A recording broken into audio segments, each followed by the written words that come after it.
Hello friends, இன்னைக்கு ஜனவரி 4 current affairs 1. சென்னையில் எத்தனையாவது புத்தக கண்காட்சி நடைபெற்று வருகிறது?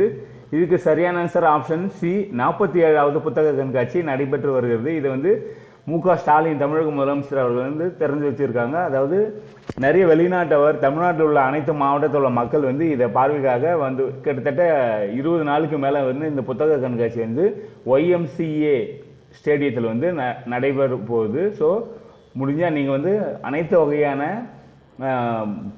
அறிஞர்களுடைய புத்தகம் வந்து இங்கே இருக்கும். ஸோ நீங்கள் முடிஞ்சால் போய் நீங்கள் கலெக்ட் பண்ணிக்கலாம். டிஎன்பிசிக்கு ப்ரிப்பேர் ஆகும் கூட பார்த்தீங்கன்னா தமிழ்நாட்டு அதாவது ஸ்கூல் புக்ஸ் எல்லாமே வந்து இங்கே கிடைக்கும். நீங்கள் போய் இங்கே வந்து கலெக்ட் பண்ணிக்கலாம்.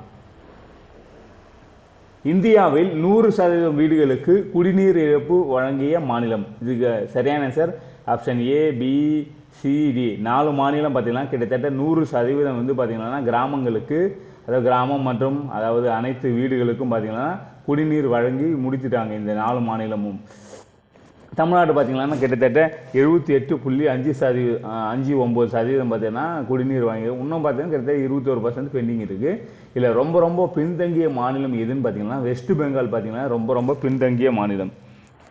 எவ்வளோ இருக்குது பார்த்தீங்கன்னா 40.69% தான் குடிநீரே வழங்கியிருக்காங்க. இன்னும் கிட்டத்தட்ட 60% அவங்க வழங்கணும். அடுத்து ராஜஸ்தான் 45.33%. ராஜஸ்தான் இதுவும் பின்தங்கி இருக்குது. அடுத்து ஜார்க்கண்ட் 47%. இவங்கெல்லாம் பின்தங்கி இருக்கிற மாநிலங்கள். நம்பர் 1 பார்த்தீங்கன்னா இவங்கெல்லாம் தெலுங்கானா, குஜராத், இமாச்சல பிரதேசம், பஞ்சாப், அப்புறம் இன்னொரு மாநிலம் ஹரியானா. ஸோ இப்போ வந்து மத்திய அரசு கிட்டத்தட்ட 5.33 கோடி வீடு வந்து இன்னும் வழங்காமல் இருக்குது குடிநீர். அதை வந்து வழங்க போகிறதா பாராளுமன்றத்தில் தெரிவிச்சிருக்காங்க. அதுக்காக தான் இந்த கொஸ்டின் கேட்டோம். பிரிக்ஸ் கூட்டமைப்பில் புதியதாக சேர்க்கப்பட்ட உறுப்பு நாடுகளின் எண்ணிக்கை. இதுக்கு சரியான ஆன்சர் ஆப்ஷன் வந்து 5 உறுப்பு நாடுகளினுடைய எண்ணிக்கை வந்து புதுசாக வந்து 5 சேர்க்க போகிறாங்க. எதுனா எகிப்து, அடுத்தது பார்த்தீங்கன்னா ஐக்கிய அரபு UAEன்னு சொல்லுவாங்க, ஐக்கிய அரபு அமீரகம். அடுத்தது பார்த்தீங்கன்னா சவுதி அரேபியா, அடுத்து பார்த்தீங்கன்னா ஈரானு, அடுத்தது எத்தியோப்பியா. இந்த 5 நாடு பார்த்தீங்கன்னா புதுசாக வந்து இந்த பிரிக்ஸில் வந்து சேர்க்க போகிறாங்க. பிரிக்ஸ் எதுக்காக ஆரம்பிக்கப்பட்டது? 2006 தான் இந்த பிரிக்ஸ் வந்து ஆரம்பித்தாங்க. 2006.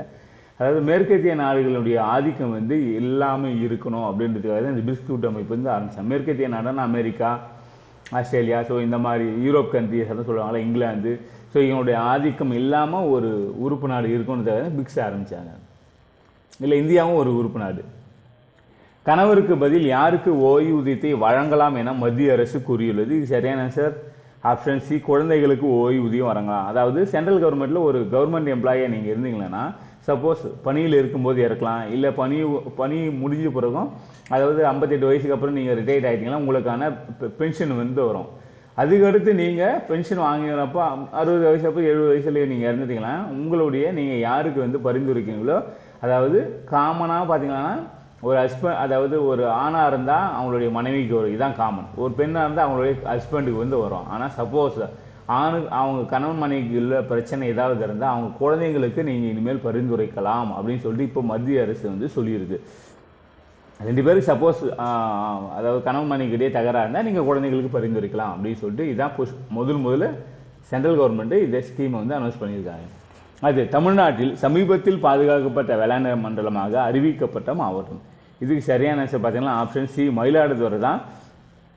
அதாவது பாதுகாக்கப்பட்ட வேளாண் மண்டலமாக இப்போ ரீசெண்டாக அறிவிச்சிருக்காங்க. ஏற்கனவே எடப்பாடி பழனிசாமி அவர்கள் முதல்வராக இருக்கும்போது அதாவது காவிரி டெல்டா ஃபுல்லாக வந்து அறிவித்தார். அதில் பார்த்தீங்கன்னா தஞ்சை, திருவாரூர் உள்ளிட்ட இந்த மாவட்டங்கள் எல்லாம் பார்த்தீங்கன்னா காவிரி டெல்டா சொல்லுவாங்களா, அந்த தஞ்சை, திருவாரூர் மாவட்டங்கள் எல்லாம் அவர் வந்து பாதுகாப்பட்ட வேளாண் மண்டலமாக அறிவித்தார். இப்போ நம்ம மு.க. ஸ்டாலின் அவர்கள் முதலமைச்சராக வந்த பிறகும் அவங்க வந்து மயிலாடுதுறை மாவட்டத்தை பார்த்தீங்கன்னா எக்ஸ்ட்ராவாக பாதுகாக்கப்பட்ட வேளாண் மண்டலமாக அறிவிச்சிருக்காரு. ஸோ இதனால் இங்கே நீங்கள் இண்டஸ்ட்ரி எதுவும் தொடங்க முடியாது. ஒன்லி விவசாயம் சம்மந்தமானதாக நம்ம வந்து மேற்கொள்ளப்படும் இந்த ஏரியாவில்.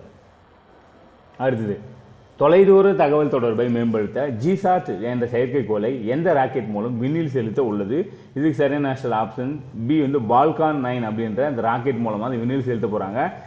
இது வந்து ஸ்பேஸ் எக்ஸ் எலான் மஸ்க் இருக்குல்ல, அவங்களுடைய ராக்கெட்டு தான் இது மூலமாக. இது ஏன் இந்த ராக்கெட் மூலமாக, அதாவது ஜிசாட் செயற்கைக்கோளை ஏன் அனுப்புகிறாங்கன்னா, நிறைய தொலைதூரத்தில் இருக்கிற கிராமத்துகள மக்களுக்கு பார்த்தீங்கன்னா இன்டர்நெட் வசதி கொடுக்கணும் அப்படின்றதுக்காக இந்த ஜிசாட் செயற்கைக்குள்ள அனுப்புகிறாங்க. ஓகே ஃப்ரெண்ட்ஸ், இன்னைக்கான அந்த கரண்ட் அஃபேர்ஸ் கண்டிப்பாக உங்களுக்கு பயனுள்ளதாக இருந்திருக்கும். இன்னைக்கு பார்த்ததுலேருந்து ரெண்டே கொஸ்டின். ஒன்று, பிரிக்ஸ் அந்த கூட்டமைப்பில் புதிதாக எத்தனை உறுப்பு வந்து சேர்க்க போகிறாங்க, நம்பர் 1.